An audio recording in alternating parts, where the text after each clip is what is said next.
بسم اللہ الرحمن الرحیم الحمد للہ المنزہ من امکان الکذب والصلاة والسلام علی رسولہ المنزہ من امکان المثل۔ مصنف علیہ الرحمہ مضارع کے وجوہ اعراب کے اعتبار سے جو 4 قسمیں ہیں ان کو بیان فرما رہے ہیں۔ ما قبل میں 2 قسمیں بیان فرما دیں، اب یہاں سے تیسری قسم کو بیان کرتے ہوئے فرماتے ہیں سوم تیسری قسم مفرد معطل الفی۔ مفرد معطل الفی ہے تو مفرد یعنی تثنیہ اور جمع کا صیغہ نہ ہو۔ ما قبل میں جو 2 قسمیں گزری ہیں وہی والے صیغے یہ تیسری قسم میں بھی ہیں، یعنی وہ صرف 5 صیغے ہیں۔ تو مفرد ہو یعنی تثنیہ اور جمع کا صیغہ نہ ہو۔ معطل الفی یعنی جس کے آخر میں الف ہو، اسے کیا کہتے ہیں نحویوں کے نزدیک؟ معطل الفی۔ سمجھ گیا نا بیٹا؟ تو یہ بھی وہی 5 صیغے ہیں جو ما قبل کی 2 قسموں میں تھے۔ تو اب اس کا اعراب کیا ہوگا مثال دے کر پہلے بتاتے ہیں۔ چوں جیسے یرضا، تو یرضا آپ دیکھ رہے ہیں آخر میں الف ہے، تو اس کا اعراب رفعش بتقدیر ضمہ باشد، اس کا رفع تقدیر ضمے کے ساتھ ہوگا، و نصب بتقدیر فتح، اور نصب تقدیر فتح کے ساتھ ہوگا، و جزم بحذف لام، اور جزم لام کلمے کے حذف کے ساتھ ہوگا۔ یعنی اگر کوئی رفع نصب و جزم دینے والا نہ ہوگا تو تقدیر ضمہ ہوگا، اور اگر کوئی نصب دینے والا ہوگا تو تقدیر فتح ہوگا، اور اگر کوئی جزم دینے والا ہوگا تو لام کو حذف کر دیا جائے گا۔ مثال چوں جیسے ہوا یرضا، تو ہوا یرضا میں آپ دیکھ رہے ہیں کہ ہوا نہ تو نصب دیتا ہے نہ ہی جزم دیتا ہے، تو یہاں یرضا آخر میں الف ہے اور یہاں تقدیر ضمہ ہے۔ ولن یرضا، یہ لن جو ہے حروف ناصبہ میں سے ہے، فعل مضارع کو نصب کرتا ہے۔ اب یہاں پر کیا ہے؟ یہاں نصب تقدیری ہے، فتح تقدیری ہے۔ ولم یرضا، یہاں جو وہ الف تھا حالت جزم میں اس کو حذف کر دیا گیا، اس لیے کہ یہ تیسری قسم کا اعراب حالت جزم میں لام کلمے کے حذف کے ساتھ ہے۔ تو مضارع کی یہ 3 قسمیں پوری ہوئی اعراب کے اعتبار سے۔ اب چوتھی قسم بیان فرما رہے ہیں۔ تو کل صیغے کتنے ہیں مضارع کے؟ 14 میں سے 5 صیغوں کے اعراب گزر گئے، اور 5 صیغوں کے اعراب 3 طرح کے ہوں گے جن کو 3 قسموں میں بیان فرما دیا۔ اب وہ جو باقی صیغے بچے ہیں ان صیغوں کا اعراب یہاں بیان فرمائیں گے۔ کون کون سے صیغے؟ 4 تو تثنیہ کے، اور 2 جمع مذکر غائب و حاضر کے، اور 1 واحد مؤنث حاضر کا۔ تو یہ 7 صیغے باقی ہیں، ان کا اعراب ہم کو ابھی نہیں پتہ چلا۔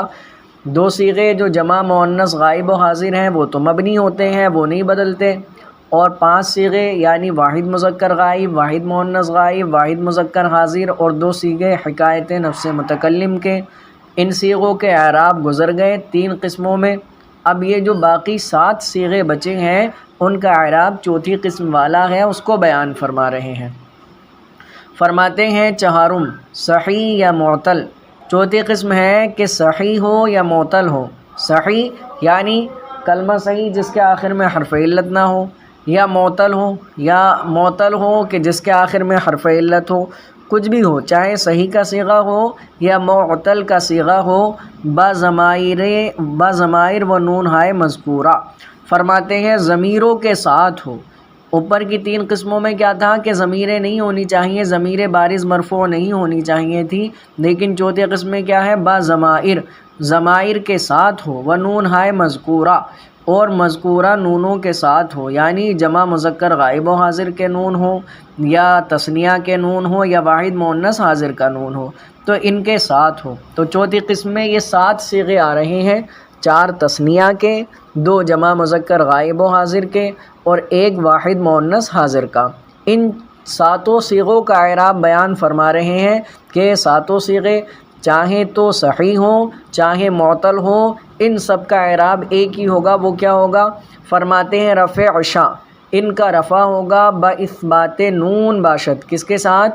نون کے اس بات کے ساتھ، یعنی نون کو باقی رکھا جائے گا کہ تثنیہ میں بھی نون ہوتا ہے، جمع مذکر غائب و حاضر میں بھی نون ہوتا ہے، اور واحد مؤنث حاضر کے صیغے میں بھی نون ہوتا ہے، تو ان کا رفع نون کو باقی رکھتے ہوئے ہوگا، یعنی نون باقی رہے گا۔ اب سب کی مثال دے کر بیان فرمائیں گے۔ چنانچہ جیسا کہ در تثنیہ گوئی آپ تثنیہ میں کہیں ہما یضربان، ہما یضربان، تو یہاں یضربان آپ دیکھ رہے ہیں یہ تثنیہ کا صیغہ ہے، اور اس سے پہلے نہ تو کوئی نصب دینے والا ہے نہ ہی کوئی جزم دینے والا ہے، تو یہاں یضربان کا نون جو ہے وہ باقی ہے تثنیہ میں، اور یہ یضربان یہ صحیح ہے۔ آگے فرماتے ہیں وَيَغْزُوَانِ، اور یغزوان آپ دیکھ رہے ہیں کہ یہاں بھی یہ رفع ہے، اس کا رفع کی حالت میں ہے کہ یغزوان، یہاں پر کیا ہوا کہ یہ معتل واوی ہے، کہ آخر میں کیا ہے واو ہے، تو اب چونکہ یہاں پر کیا ہے نہ تو کوئی نصب دینے والا ہے نہ کوئی جزم دینے والا ہے، تو اب یہ اس میں نون کو باقی رکھا گیا۔ وَيَرْمِيَانِ، یہ معتل یائی ہے، اس میں بھی نون کو باقی رکھا۔ وَيَرْضَيَانِ، یہ کیا ہے بیٹا، یہ معتل الفی ہے، اس میں بھی کس کو باقی رکھا، نون کو باقی رکھا۔ تو خلاصہ کلام یہ کہ یہ جو 7 صیغے ہیں ان کا اعراب حالت رفعی میں نون کے اس بات کے ساتھ ہوگا، ان کا نون نہیں گرے گا۔ 7 صیغوں میں نون ہوتا ہے اور حالت رفعی میں ان کا نون باقی رہے گا۔ اب یہ تو تثنیہ کی مثال ہو گئی، صحیح کی مثال دے دی، معتل واوی یائی اور الفی کی مثال دے دی۔ آگے فرماتے ہیں ودر جمع مذکر گوئی، اور آپ جمع مذکر میں کہیں ہم یضربون، تو یہ ہم یضربون یہاں پر آپ دیکھ رہے ہیں کہ یہ جمع کا صیغہ ہے اور صحیح ہے، نون باقی ہے۔ یغزون، یہ معتل واوی ہے، اس میں بھی نون باقی ہے۔ ویرمون، یہ معتل یائی ہے، اس میں بھی کیا ہے نون باقی ہے۔ ویرضون، یہ معتل الفی ہے، اس میں بھی نون باقی ہے۔ خلاصہ کلام یہ ہوا کہ حالت رفعی میں مضارع کا ان 7 صیغوں میں نون باقی رہے گا۔ ودر مفرد مؤنث حاضر گوئی، اور مفرد مؤنث حاضر میں آپ کہیں تثنیہ کے صیغے نکل گئے، جمع مذکر کے صیغے نکل گئے، اب واحد مؤنث حاضر کے صیغے کے بارے میں بتاتے ہیں کہ آپ کہیں انتی تضربین، نون باقی ہے، و تغزین، نون باقی ہے، و ترمین، و ترضین، ان میں بھی نون باقی ہے۔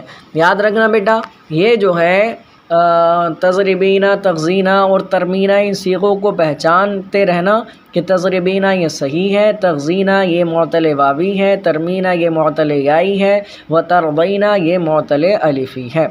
تو حالت رفعی ان کی بیان فرما دی نون کے اس بات کے ساتھ، یعنی نون کو باقی رکھا جائے گا۔ اب 2 حالتیں بچی، نصب اور جزم میں کیا ہوگا کہ ان 7 صیغوں میں نون ہوتا ہے، اس نون کے ساتھ کیا کیا جائے گا، ایک دم آسان ہے، بس یہ ہے کہ بہت زیادہ صیغے یہاں پر لکھ دیے گئے ہیں، اس وجہ سے طلباء پر دشوار ہو جاتا ہے، مشکل نہیں ہے، بار بار سنیں گے تو بات سمجھ میں آ جائے گی۔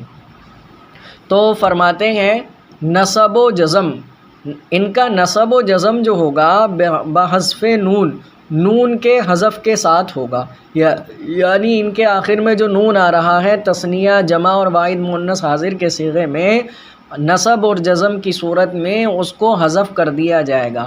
ان کے نصب کی صورت کیسے پہچانیں گے، جبکہ حروف ناصبہ میں سے کوئی ان سے پہلے آ جائے، یعنی فعل مضارع کو نصب دینے والے جو حروف ہیں ان میں سے کوئی آ جائے تو ان کا نصب ہوگا، اور فعل مضارع کو جزم دینے والے جو حروف ہیں ان میں سے کوئی آ جائے تو ان کا جزم ہوگا، تو اس صورت میں ان کے آخر میں جو نون تھا اس کو گرا دیا جائے گا۔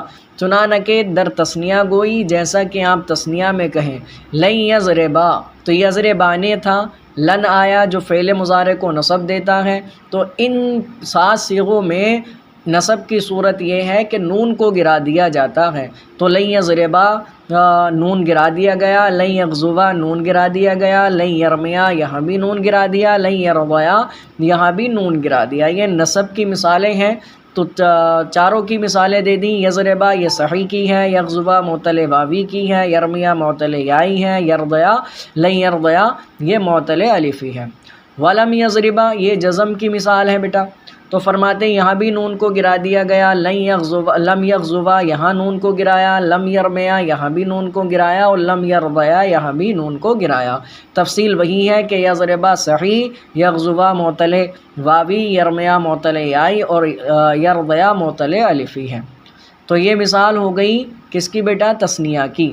اب جمع مذکر کی مثال دیتے ہوئے فرماتے ہیں وَدَر جمع مذکر گوئی، اور آپ جمع مذکر میں کہیں لن یضربو، تو لن یضربو کیا تھا بیٹا؟ یہ یضربونا تھا، اس سے پہلے لن آ گیا جو فعل مضارع کو نصب کرتا ہے۔ تو اب جو ہے ان 7 صیغوں میں نصب کی صورت یہ ہے کہ نون کو گرا دیتا ہے، تو لن نے یضربونا کے نون کو گرا کر یضربو کر دیا۔ ایسے ہی لن یغزو، لن یرمو اور لن یرضو۔ اب ولم یضربو، تو لم جو ہے یہ کیا کرتا ہے؟ فعل مضارع کو جزم کرتا ہے، اور ان 7 صیغوں میں جزم کی صورت یہ ہے کہ نون کو گرا دیتا ہے، تو یہاں اس نے نون کو گرا دیا۔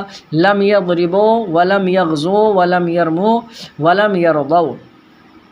ودر مفرد مؤنث حاضر گوئی، اور مفرد مؤنث حاضر میں آپ کہیں واحد مؤنث حاضر میں لن تضربی، تو تضربینا تھا، لن آیا تو اس نے نون کو گرا دیا۔ لن تغزی، لن ترمی، لن ترضی۔